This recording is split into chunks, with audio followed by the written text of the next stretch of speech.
Welcome everyone. So glad you're joining us for this explainer. Today, we're kicking off episode 1 of the Climate Dictionary.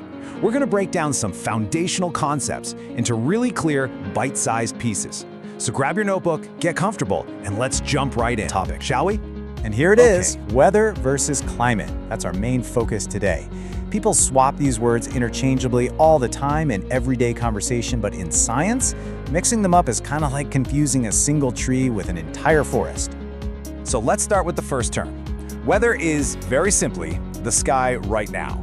It's the immediate, highly localized conditions happening right outside your window at a specific place on a particular day. We're talking the temperature you feel on your skin, the rain, the clouds, the wind. It's super short term, it changes incredibly fast, and it is entirely focused on the present moment. But then we have the number 30. And this perfectly illustrates the macro view we need to take when we shift to our second term, climate. You can't figure out a climate just by checking the weather on a Tuesday.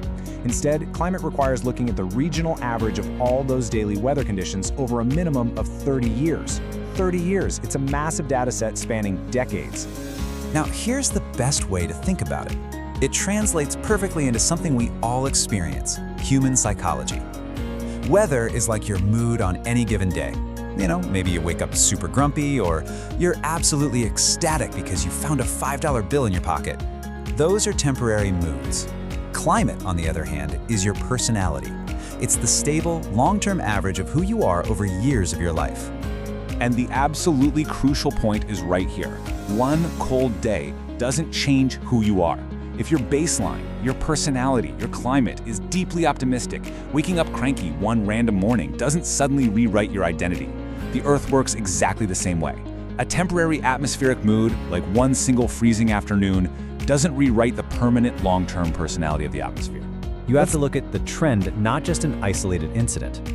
And that is exactly how tracking our global climate works. Scientists don't just look at one cold winter and suddenly declare the planet is cooling. No, they act like meticulous accountants. They track data across the entire globe, collecting atmospheric statements from the 1990s, the 2000s, the 2010s, right through the 2020s.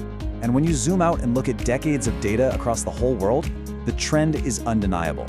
The data tells us, clear as day, that the planet is getting warmer. Today. Well, mastering this foundational difference between weather and climate is step 1 in actually understanding climate change. It's the essential context that keeps us from getting completely distracted by a single snowy day when we should be looking at the 30-year global trend. And the best part is you now know exactly what to answer, don't you? Next time a friend or a coworker points at a snowbank and questions the global warming trend, you can confidently explain the difference between a mood and a personality. You have the exact framework to tackle that misconception head-on with pure science. But actually, I'm going to leave you with this one thought. If climate is our planet's permanent personality, what happens when human activity forces that personality to permanently change? Think on that, stay curious, and I'll catch you in the next explainer.